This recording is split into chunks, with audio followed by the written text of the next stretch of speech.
I am very proud of this show, you know, and it's rare for me to say that out loud. You know, I hate to kind of like blow my own trumpet, and I try and be really humble, but the show is so great. There is many things, right? Like she wears so many hats, which is so awesome to see a complex female character like this in a world of detective and crimes. You know, she's a mother, she's a grandmother, she's a detective, she's out in the dating world. Like there's so many hats that she wears, and we get to see her shine and also get to see her flaws. And one of the things that, you know, the world will get to see when they dive in is that she's hailed as this local celebrity right off the beginning. Her basketball jersey's framed, she's on the front page of the news. And as I was watching that, I was thinking about you as a human being. Like, how does that fanfare compare to what you're used to in your hometown? Is there any framed memorabilia nearby?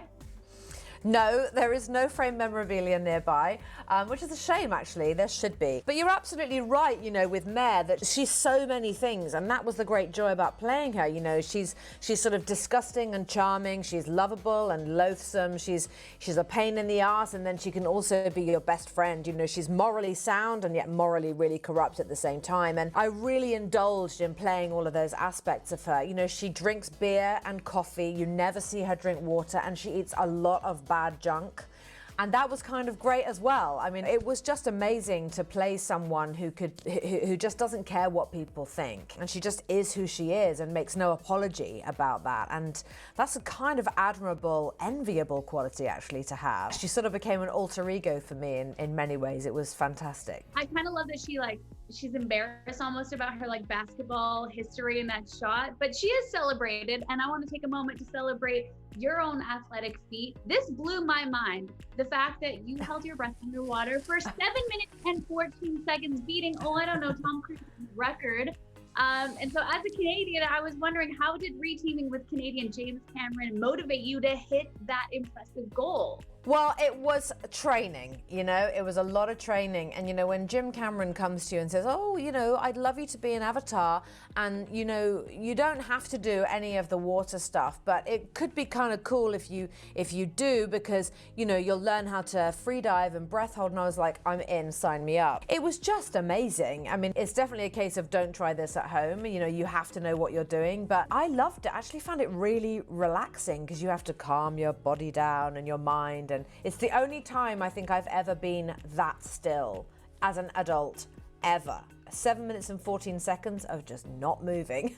I know, it's kind of amazing. I loved it. Yeah, I need to get back into it. It's a good calming thing to do. So what did you savor most about stepping into this complex woman who really required so much mental and emotional stamina with everything that she's got on her plate? I love being able to completely throw myself at all of it, you know? She's a huge personality. She is a driven, determined, passionate, wholehearted person. And the things that matter to her are the things that she fights for on a daily basis. And I admired her as well as loved her, and was able to truly sort of disappear into her. And I've had a hard time actually kind of letting go of playing her. I loved being her so much.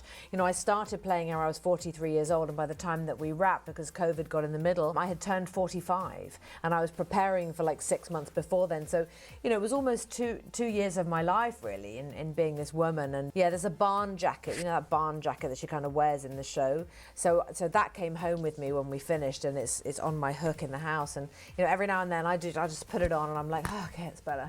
It's almost like, okay, permission to just not care what anyone thinks, because that's who Mare is. Yeah, I admire those qualities in a woman. So yeah, it's fun to play someone I admired that much.